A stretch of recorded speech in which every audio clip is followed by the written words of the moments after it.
Hello po, ito po ang luya or ginger. Dalawang klase po ang luya, luyang dilaw at ito po yung luya na regular, yung kadalasan nating ginagamit. Napakasarap po nito sa ating mga niluluto. Pero mayroon po itong hatid na benepisyo sa bawat isa sa atin. Mayaman po ito sa antioxidant, anti-inflammatory at nakakatulong po ito sa mga may matataas na cholesterol, sa may mga matataas na sugar o may mga diabetes.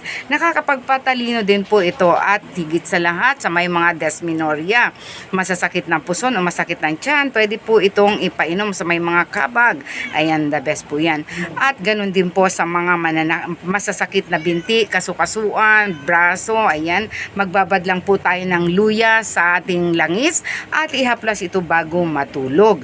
The best po ang luya dahil ito ay anti-cancer. Paano po natin gagawin? Magbalat po ng luya at ibabad po natin sa isang basong tubig.